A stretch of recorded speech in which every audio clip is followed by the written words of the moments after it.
जय श्री राम। जब रावण श्री राम का पुरोहित बना था, यह बात आपको जरूर हैरान कर देगी। कहा जाता है कि दक्षिण के रामायण में रामायण के एक अलग चरित्र की चर्चा मिलती है। घटना उस समय की है जब श्री राम रावण से युद्ध करने के लिए लंका जाने वाले थे। श्री राम रामेश्वरम के सागर तट पर थे। सागर पार करके लंका विजय करने के लिए उन्हें अपने इष्ट देव भगवान शंकर की पूजा के लिए रामेश्वरम में शिवलिंग की स्थापना करनी थी। पूजन के लिए उन्हें एक पुरोहित की आवश्यकता थी और वहां कोई पुरोहित उपलब्ध नहीं था। श्री राम को एक अच्छे पुरोहित की तत्काल आवश्यकता थी। उस समय रावण का भ्राता विभीषण श्री राम के पास आ चुका था।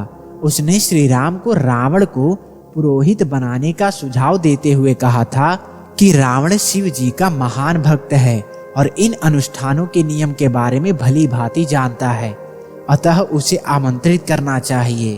कदाचित वहां उपस्थित कुछ के मन में संदेह हो रहा था कि रावण तो राक्षस कुल का है, वह पुरोहित कैसे हो सकता है। विभीषण ने कहा कि हालांकि उसकी माता कैकसी दानव कुल की थी, लेकिन रावण के पिता मुनि विश्रवा और पितामह मुनि पुलुत्स थे। रावण को श्री राम के पुरोहित बन पूजा कराने के लिए निमंत्रण भेजा गया, जिसे उसने सहर्ष स्वीकार कर लिया। इतना ही नहीं, रावण ने कहा कि श्री राम तो वनवासी हैं, उनके लिए सभी पूजन सामग्री आदि की व्यवस्था वह स्वयं करेगा।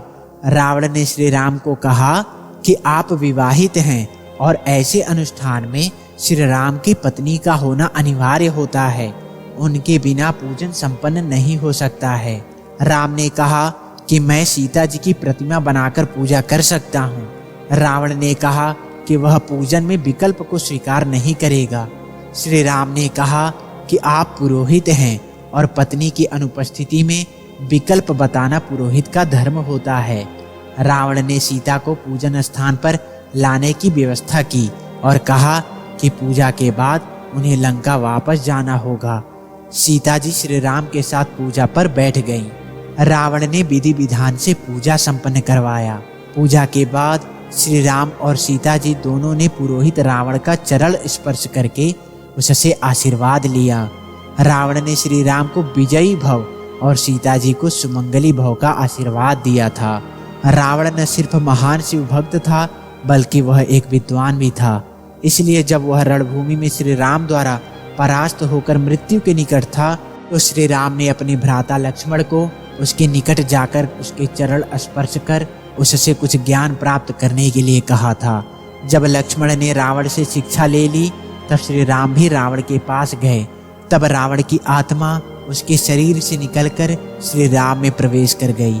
कहा जाता है कि कदाचित यही दक्षिणा पुरोहित रावण ने श्री राम से मांगी थी। दोस्तों, उम्मीद करता हूँ यह अनकही कहानी आपको अच्छा लगा होगा। कमेंट बॉक्स में जय श्री राम लिखना ना भूलें। जय श्री राम।